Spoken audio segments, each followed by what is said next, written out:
suas dúvidas. E o Tire Suas Dúvidas de hoje traz Marcelo Jabbour, coach executivo. Seja muito bem-vindo, Marcelo. Obrigado, Patrícia. Prazer revê-lo aqui no nosso Tarde VIP, viu? Prazer é meu. Marcelo, a gente vai falar sobre um assunto que é o planejamento da aposentadoria, mas você acredita que o brasileiro não tem muito hábito de planejar? Por isso que quando chega sempre nos momentos cruciais da vida dele, ele não está como ele gostaria.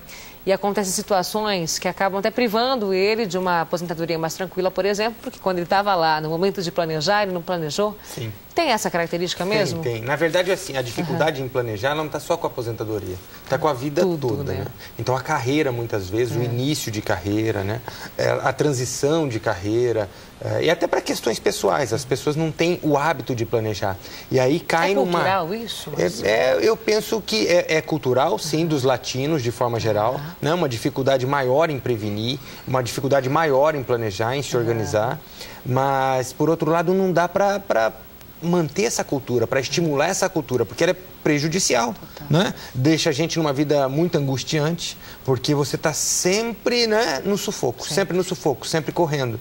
Então, o ideal é que, com a aposentadoria e com qualquer outra questão que nos interesse, né, com relação ao futuro, que a gente tenha essa ideia de planejar.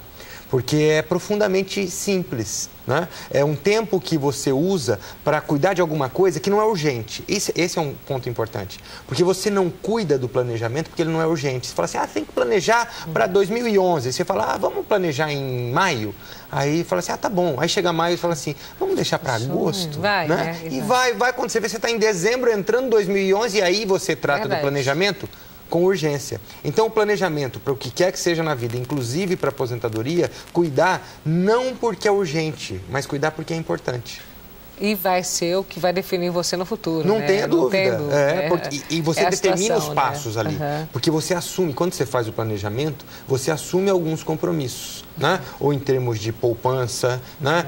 Ou em receita que você tem que conseguir, ou em carga horária de trabalho. Você assume alguns compromissos. Se assumir aqueles compromissos no planejamento, depois é cumprir. Então, vamos falar de uma situação ideal. O ideal é que eu comece a planejar a aposentadoria em qual faixa da vida? Na verdade, é um processo e um processo muito longo. Você vê alguns consultores financeiros desenvolvendo ou escrevendo livros e desenvolvendo consultoria individual. Aliás, muitos, né, no mercado. E bons escritores brasileiros, inclusive, desenvolvendo esse trabalho e dando conselhos muito interessantes. Mas eles falam do começo da vida profissional mesmo. Então, eles estão falando da turma com 17, 18, 19, 20 anos ou entrando no mercado de trabalho. Então, quando a gente fala em aposentadoria, tem logo a ideia da terceira idade. Né? Mas hoje o profissional ele está doido para curtir a vida, né? As pessoas hoje, da meia idade para trás, os jovens, eles querem curtir a vida. Para curtir a vida, você tem que se preparar para isso. Como é que eu falo isso? É o que eu quero, então eu tenho que dispor de tanto para a minha vida. Como é que eu consigo chegar num valor? Então, você falou uma coisa muito interessante. Primeiro, é saber o que eu quero. E as pessoas querem coisas diferentes. Então, jamais eu poderia chegar aqui... E às vezes é muito ambíguas, né? Exato. E eu não posso chegar aqui e falar para as pessoas, tem que querer isso ou tem que querer aquilo. Não, elas é que vão saber o que elas querem. E a partir daí, ela encontrar quais os passos ela tem que dar para chegar onde ela quer. Então, as pessoas querem coisas distintas. Vai ter uma pessoa que vai falar assim, não, olha, eu quero... né? Uma vida simples, poder jogar meu futebol no final de semana, ou poder sair com as amigas... Coisas simples, básicas, sem grande... Outros não, outros querem ter uma renda, né, mensal de X, em função de uma aplicação de um valor tal. Então, cada um tem um objetivo. E não tem objetivo melhor ou pior, né? O que está certo ou o que está errado. É o objetivo da pessoa. E não se questiona. Um processo de coaching, por exemplo, você não questiona o objetivo, se é nobre ou se não é nobre. Né? Ele tem que ser ético, no mínimo, né? Porque não pode trazer prejuízo para outras pessoas. Mas ele é aquilo que a pessoa quer, é aquilo. Ela tem que encontrar quais os passos a serem dados e dar os passos. Né? Para poder chegar no momento da vida dela, onde ela fala, não, agora é hora de eu aproveitar um tanto mais. Mas eu vou te trazer uma questão também, Marcelo. Você, nessa idade ainda da juventude, mal sabe o que quer, para a profissão, que tem que escolher ali. E aí vai pensar na aposentadoria. E a gente vê uma juventude cada vez mais, com todo o respeito que eu tenho por essa fase da vida, mais alienada também nesse sentido. É o que a gente vê hoje, é o que a gente está encarando. E aí, como é que eu vou pôr, então, esse planejamento em voga? Patrícia, aí essa turma paga o preço. Paga o preço. Porque ou eles ou eles passam a entender, né? Porque da mesma maneira que você diagnosticou isso e muitos profissionais como você já diagnosticaram e passam isso no dia a dia, essa preocupação, inclusive, com essa turma, eles têm que ver que isso existe. Então, eles vão pagar o preço caso entendam que tem que continuar a vida assim. Eu tenho cliente de coach com 25 anos. 25 anos e um menino...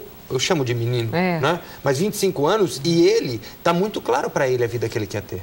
Né? Ele casou muito novo, está planejando o filho, ele já tem um olhar para a carreira muito profissional, muito sistematizado, uma postura. Então, é um rapaz de 25 anos, eu chamo de menino, mas com uma outra postura. Então, eu não vou me assustar em nenhuma hipótese com esse rapaz vivendo a vida que ele quer viver daqui a alguns anos. Agora, as pessoas que entendem, que são alienadas e preferem continuar assim, achando que a vida vai dando presentes por conta de fatores aleatórios, esses vão pagar o preço. Então, está na hora dessa turma falar, não, deixa eu pensar na minha vida, deixa eu pensar no meu futuro. E é o que a gente está tentando passar nessa entrevista aqui, Exatamente. né? Então, eu fazendo esse planejamento, sabendo o meu objetivo, eu consigo realmente catalisar todas essas energias e funções e tudo mais para que eu tenha um destino todo mês para uma grande finalidade que é aquela. Perfeito. E se alguma coisa, por exemplo, uma situação financeira que quebre um pouco essa rotina? Sim. Como é que eu posso recompor, né? E ter a firmeza de que, pô, eu estou vivenciando isso agora, mas daqui a pouco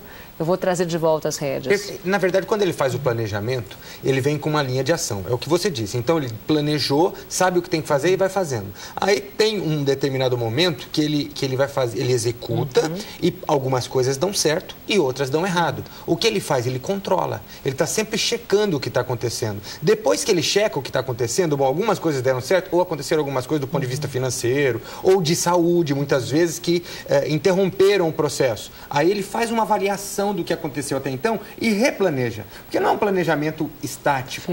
Porque a nossa vida é muito dinâmica. Totalmente. As coisas, né? Amanhã a gente sai na rua e recebe uma proposta diferente. Né? E aí fala assim, puxa vida, eu não tinha pensado nisso. Aí você caminha para aquele lado. Mas aí você faz uma avaliação da sua vida, fala, bom, eu tenho que mexer no meu planejamento. Vai lá e faz um replanejamento. Então, esse replanejamento é constante, Patrícia. Não dá para pensar que ele é estático. Ah, não, foi isso que eu defini há 2 anos, agora eu não posso sair disso. Não pode. Claro que pode. A vida vai mudando e vai mudando também o planejamento. Mas é importante que eu sempre esteja de olho nessas coisas que aconteceu. Me tirou do rumo, deixa eu avaliar a situação e ver o que eu tenho que fazer para voltar para o caminho que eu quero seguir. Para ter as rédeas novamente. Exatamente, né, para ter o controle. Então, para a gente finalizar, quem já está passando dessa fase, já está nos 30 e pouco, 40 e pouco, tem solução, né? Tem muita. Dá para fazer um planejamento. Meu Deus, aí, né? É um momento não é o ideal, mas dá, né? Não, mas dá na terceira idade, dá. Porque a perspectiva de vida aumenta muito. Cada ano mais. Né? A minha sugestão é que as pessoas não subestimem a sua capacidade de se refazer. Né, de se reinventar, porque dá tempo, eles têm todas as condições, basta organização e disciplina. Muito bom, gente. É o recado que a gente tem que dar para você aí, né? Não se subestimem também, que é o fundamental, dá tempo. Marcelo, obrigada pelas dicas. Volte à nossa Tarde VIP sempre, viu? Prazer. Obrigada. A gente vai segurar um breve intervalo, cada dica boa, né? E no próximo bloco a gente volta com muito mais. E você não sai daí, hein? Continue com a gente.